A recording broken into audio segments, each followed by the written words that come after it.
नमस्कार. पेरूच्या वेगवेगळ्या प्रकारचे आईस्क्रीम तुम्ही बघितलेच असतील, जसं की पेरूची कुल्फी, भरलेला पेरू, पेरूचं आईस्क्रीम आणि सोबत सरबत. हीच रेसिपी आज आपण पाहणार आहोत. त्यासाठी 2 पेरू धुवून कापून त्याचा गर काढून घ्यायचा आणि पेरू बाजूला ठेवायचा. पेरूचा गर मिक्सरला लावून बारीक पेस्ट करून ती चाळणीत चाळून घ्यायची. मिक्सरमध्ये राहिलेल्या गरामध्ये पाणी घालून ते ग्लासात काढून त्यात 2 चमचे साखर आणि पाव चमचा काळं मीठ घालून मिक्स करायचं. छानसं पेरूचं सरबत तयार झालं आहे. आता एक पॅन गरम करून त्यात अर्धा लिटर दूध बारीक गॅसवर गरम करायचे. एकीकडे काजू बदाम क्रश करून घ्यायचे. जेवढं दूध आहे त्याच्या अर्धं दूध आटून घ्यायचं. पाव चमचा वेलची पावडर घालायची. त्यात क्रश ड्रायफ्रूट्स घालायचे. नंतर 2 ते 3 चमचे कंडेन्स मिल्क घालायचं किंवा साखर घालायची.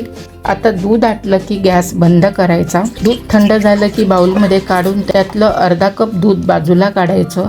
राहिलेल्या दुधात पेरूचा पल्प घालून मिक्स करायचं आणि बाजूला ठेवायचं. पेरूमध्ये हा गर भरून घ्यायचा. वर ड्रायफ्रूट्स घालून कव्हर करायचा.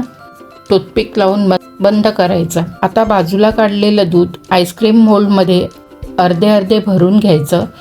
राहिलेल्या पेरूचा रस एका पेल्यात काढायचा आणि फॉईल पेपरने कव्हर करून घ्यायचं. आता स्टफ पेरू आणि आईस्क्रीम मोल्ड आणि पेला फ्रीजमध्ये 10 तास ठेवायचे. इथे मिरची पावडर, मिरी पावडर आणि मीठ मिक्स करून घ्यायचे आणि सरबतच्या ग्लासावर पाण्याचा हात लावून वर मीठ मिरची लावायचे. मस्त पेरूचं सरबत रेडी झालं आहे. 3 तासाने आईस्क्रीम मोल्ड फ्रीजमधून काढून त्यात पेरूचा गर भरून घ्यायचा आणि टॅप करून पुन्हा फ्रीजमध्ये 8 तासासाठी सेट करायचं. 8 तासाने सर्व आईस्क्रीम बाहेर काढायचे. पेल्यामधलं आईस्क्रीम पाण्यात फिरून काढून घ्यायचं आणि कट करायचं.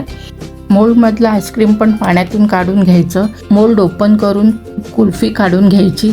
मस्त अशी कुल्फी पण तयार झाली आहे. आता स्टफ केलेल्या पेरूचे पातळ स्लायसेस करायचे आणि दुसऱ्या पेरूच्या फोडी करून घ्यायच्या.